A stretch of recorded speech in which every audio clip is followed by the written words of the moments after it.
Welcome to Emergency Insights. I'm your host, James Carter. Today, we're going to delve into a critical and often high-stakes clinical scenario, penetrating neck trauma. This is an area that demands rapid, systematic assessment and management, particularly given the compact anatomical space of the neck, which houses vital vascular, airway, digestive, and neurological structures. Even seemingly minor wounds can conceal life-threatening injuries, making a clear, updated approach essential for all frontline healthcare providers. Recent evidence and evolving trauma protocols have brought about a significant shift in how we manage these injuries. We've moved away from the traditional zone-based approach to a more streamlined, symptom-driven evaluation. Let's break down the current best practices. The very first critical step in evaluating any penetrating neck wound is determining whether the injury violates the platysma muscle. This superficial muscle acts as a crucial anatomical boundary. If the wound does not penetrate this layer, it is highly unlikely to involve deeper critical structures. In such cases, the wound can be irrigated, closed, and the patient safely discharged with appropriate wound care instructions and follow-up. This minimizes unnecessary imaging and interventions, reducing both patient risk and resource utilization. However, if the platysma is violated, the injury must be considered potentially serious, regardless of its external appearance. At this point, a more thorough evaluation is unequivocally warranted to rule out injury to underlying vital structures.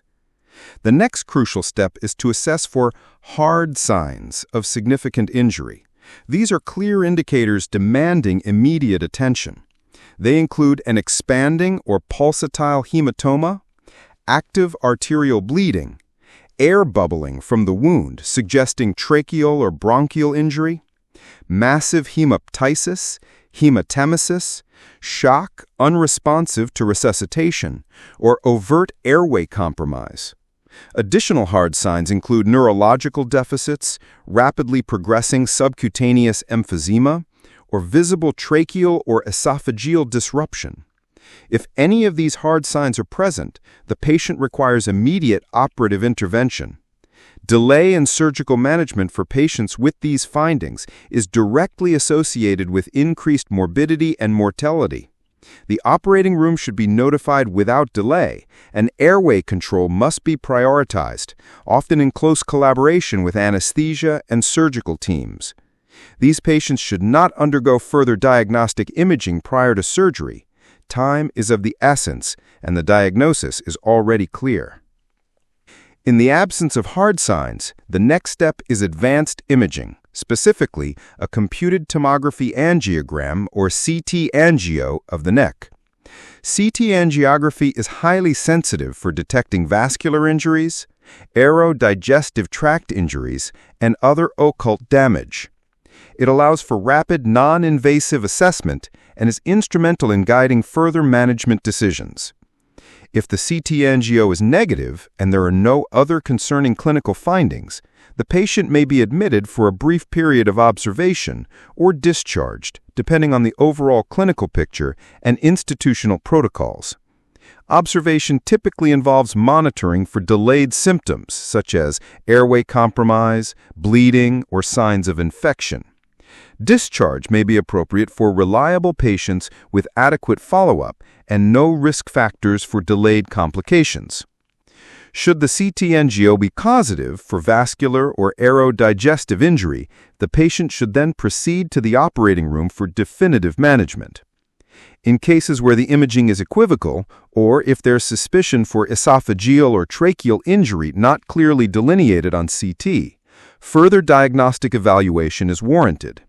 This may include endoscopy, such as esophoscopy and laryngoscopy, and bronchoscopy to directly visualize the mucosal surfaces of the airway and esophagus.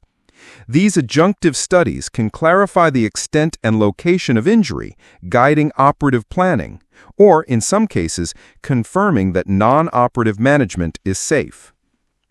Now let's address a significant paradigm shift in this field, the abandonment of the zone-based algorithm. Historically, management was guided by anatomical zones. Zone 1 from the clavicle to the cricoid, Zone 2 from the cricoid to the angle of the mandible, and Zone 3 from the angle of the mandible to the base of the skull. Each zone traditionally dictated different diagnostic and therapeutic strategies, often leading to unnecessary surgeries or missed injuries. However, recent literature and trauma guidelines now emphasize a zone-agnostic approach. All penetrating neck injuries that violate the platysma are evaluated and managed based on clinical findings and imaging, irrespective of their anatomical location. This approach simplifies decision-making and ensures that all potentially serious injuries receive appropriate attention. To summarize the key points for your clinical practice, timely identification of platysma violation is essential in triaging patients with penetrating neck trauma. Hard signs of injury mandate immediate surgical intervention, while the absence of such signs allows for safe, evidence-based use of advanced imaging to guide further management. The abandonment of the zone-based approach reflects a growing consensus in trauma care, focusing on the patient's clinical presentation and objective findings rather than arbitrary anatomical divisions. This streamlined algorithm aims to reduce unnecessary interventions, improve patient outcomes, and aligns with modern trauma system capabilities. In conclusion, penetrating neck trauma requires a structured, evidence-based approach to ensure rapid identification of life-threatening injuries and appropriate use of diagnostic resources. The key steps involve assessing platysma violation, identifying hard signs of injury, utilizing CT angiography when indicated, and reserving operative intervention for patients with clear evidence of significant injury. The modern zone-agnostic strategy allows for consistent, high-quality care across all presentations. As providers, we must remain vigilant for delayed complications and ensure appropriate observation or follow-up for all patients with penetrating neck wounds. That's all for this episode of Emergency Insights. Thank you for joining me.